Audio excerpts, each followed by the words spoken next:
ওম নমো ভগবতে বাসুদেবায়। হরে কৃষ্ণ, রাধে রাধে। সকল ভক্তবৃন্দদের জানাই আমার প্রণাম। কিছুদিন আগেই আমরা পালন করলাম দেবশয়নী একাদশী বা শয়ন একাদশী। এই শয়ন একাদশীর পরবর্তী একাদশী আসতে চলেছে কামিকা একাদশী ব্রত। শ্রাবণ মাসের কৃষ্ণপক্ষিয়া এই একাদশী পালন করতে হবে 31শে জুলাই বুধবার। একাদশী পালন করতে হলে একাদশীর দিন ভোরে শয্যা ত্যাগ করে শুচিশুদ্ধ হয়ে শ্রীহরির মঙ্গল আরতিতে অংশগ্রহণ করতে হয়। শ্রীহরির পাদপদ্মে প্রার্থনা করতে হয়, হে শ্রীকৃষ্ণ, আজ যেন এই মঙ্গলময়ী পবিত্র একাদশী সুন্দরভাবে পালন করতে পারি, আপনি আমাকে কৃপা করুন। এবং এরপর ভগবানের চরণে তুলসী পাতা অর্পণ করে সংকল্প করতে হয়। সংকল্প মন্ত্র উচ্চারণ করে সংকল্প মন্ত্র স্ক্রিনে দেওয়া হলো। এবং একাদশী পালন করে একাদশীর পরদিন প্রাতঃস্নান সেরে ভগবানের চরণে তুলসী পাতা অর্পণ করে শস্যজাতীয় প্রসাদ গ্রহণ করে পারণ করতে হয় পারণ মন্ত্র উচ্চারণ করে। পারণ মন্ত্র স্ক্রিনে দেওয়া হলো। আপনি যে স্থানে বসবাস করছেন সেই স্থানের উপযুক্ত সময় দেখে পালন করবেন। 2024 খ্রিস্টাব্দের কামিকা একাদশী ব্রত পালনের সময়সূচি এই ভিডিওর শেষে প্রদান করা হবে। একাদশীতে শস্যর মধ্যে সমস্ত পাপ অবস্থান করে, তাই চাল, ডাল, আটা, ময়দা, সুজি, সরিষা আদি জাতীয় খাদ্যদ্রব্য একাদশীর দিনে বর্জন করা উচিত। নির্জলা উপবাসে অসমর্থ ব্যক্তি জল, দুধ, ফল, মূল, এমনকি আলু, পেঁপে, কলা, ঘিয়ে বা বাদাম তেল অথবা সূর্যমুখী তেলে রান্না অনুকল্প প্রসাদ রূপে গ্রহণ করতে পারেন। রবি শস্য যেমন ধান, গম, ভুট্টা, ডাল ও সরিষা ও সোয়াবিন তেল অবশ্যই বর্জনীয়। অনেকের মনে প্রশ্ন থাকে, সধবা মায়েরা কি একাদশী ব্রত পালন করতে পারবেন? শুনে নিন কি বলা হয়েছে শাস্ত্রে। গঙ্গা স্নানে যেমন সবার অধিকার আছে, তেমনি একাদশী ব্রতের অধিকারীও সকলেই। শাস্ত্রে বিধবা সধবা সকলের জন্যই একাদশী ব্রত পালনের নির্দেশ দেওয়া হয়েছে। যারা সধবার একাদশী পছন্দ করেন না, শাস্ত্রে তাদের বিষ্ণুদ্রোহী বলা হয়েছে। কোনো কারণে দৈববশত যদি একাদশী ভঙ্গ হয়ে যায়, তবে ক্ষমা ভিক্ষা করে পুনরায় ব্রত পালন করতে হয়। এবং এই একাদশীতে তুলসী দেবীর সেবা পূজার বিশেষ মাহাত্ম্য রয়েছে, সেটি আপনারা জানতে পারবেন এই কামিকা একাদশী ব্রত মাহাত্ম্য কথা শ্রবণ করলেই। একাদশী ব্রত দিনে নির্দিষ্ট একাদশী ব্রত মাহাত্ম্যটি পাঠ বা শ্রবণ করতে হয়। এখন শ্রবণ করুন কামিকা একাদশী ব্রত মাহাত্ম্য কথা। শ্রাবণ কৃষ্ণপক্ষিয়া কামিকা একাদশীর কথা ব্রহ্ম বৈবর্ত পুরাণে যুধিষ্ঠির শ্রীকৃষ্ণ সংবাদে বলা হয়েছে। যুধিষ্ঠির মহারাজ শ্রীকৃষ্ণকে বললেন, হে গোবিন্দ, হে বাসুদেব, শ্রাবণ মাসের কৃষ্ণপক্ষের একাদশীর নাম এবং মাহাত্ম্য সবিস্তারে আমার কাছে বর্ণনা করুন, তা শুনতে আমি অত্যন্ত কৌতূহলী। প্রত্যুত্তরে ভক্তবৎসল ভগবান শ্রীকৃষ্ণ বললেন, হে রাজন, পূর্বে দেবর্ষি নারদ প্রজাপতি ব্রহ্মাকে এই প্রশ্ন করলে তিনি যে উত্তর প্রদান করেছিলেন, আমি এখন সেই কথাই বলছি। আপনি মনোযোগ সহকারে তা শ্রবণ করুন। এক সময় ব্রহ্মার কাছে ভক্তশ্রেষ্ঠ নারদ জিজ্ঞাসা করলেন, হে ভগবান, শ্রাবণ মাসের কৃষ্ণপক্ষিয়া একাদশীর নাম কি? এর আরাধ্য দেবতাকে? সেই ব্রতের বিধি বা কী রকম? এবং এই ব্রতের ফলে কি পুণ্য লাভ হয়, তা সবিশেষ জানতে ইচ্ছা করি। আপনি কৃপা করে আমাকে তা জানালে আমার জীবন ধন্য হবে। শ্রী নারদের কথা শুনে ব্রহ্মা অত্যন্ত সন্তুষ্ট হলেন।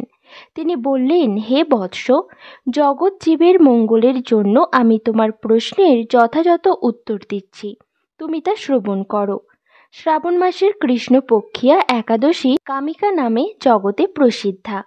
এই একাদশীর মাহাত্ম্য শ্রবণে বাজপেয় যজ্ঞের ফল লাভ হয়।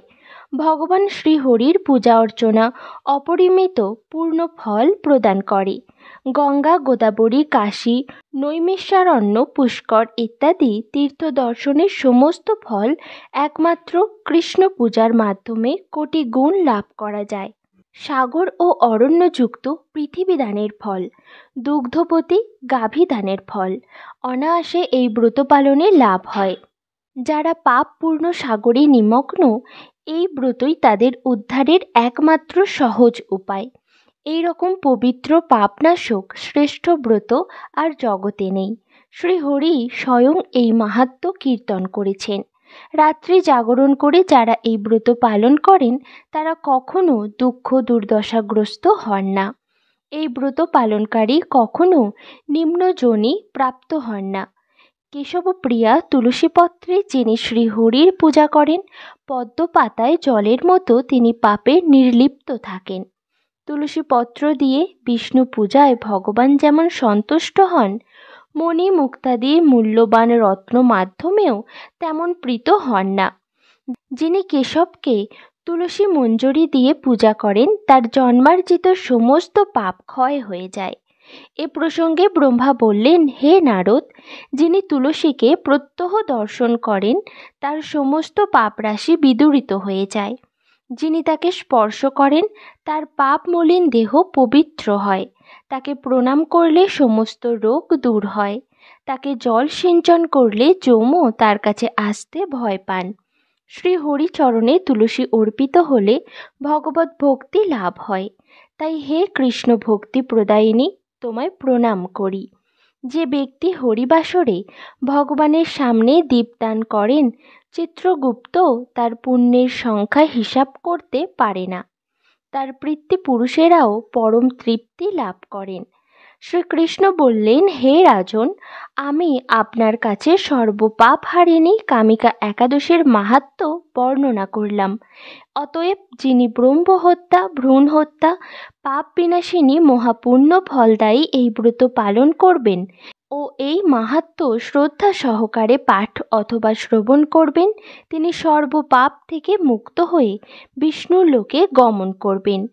এই হল কামিকা একাদশী ব্রত মাহাত্ম্য কথা। ভগবানের সন্তুষ্টি বিধানের জন্য প্রত্যেকটি একাদশী ব্রত অবশ্যই পালন করুন।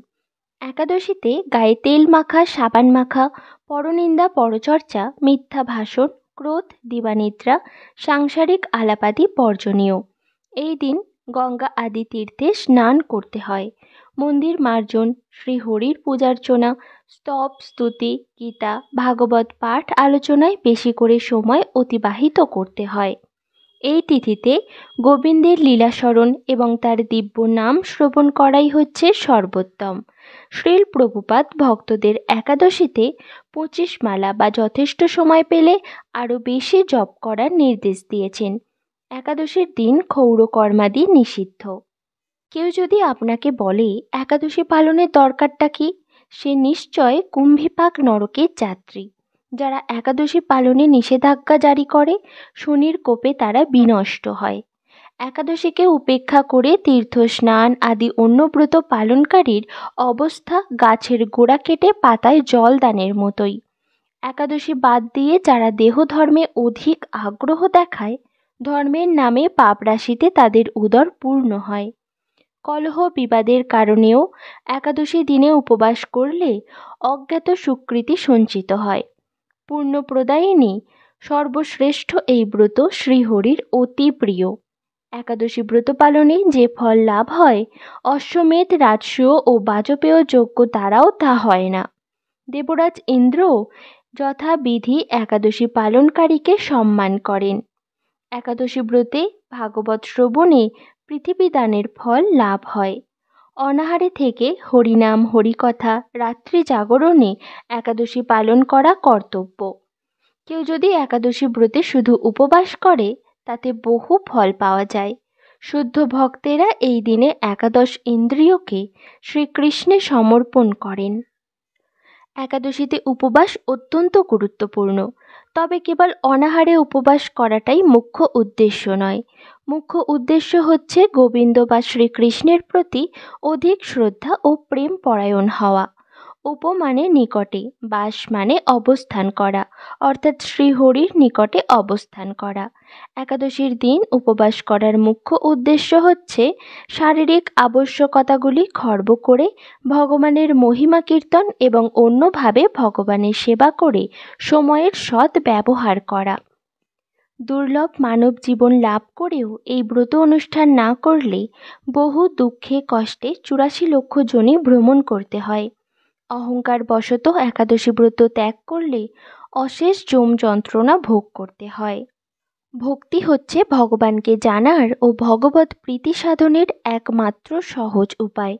তাই ভক্তি সহকারে ভগবান সেবা পূজা করুন এবং একাদশী ব্রত অবশ্যই পালন করুন।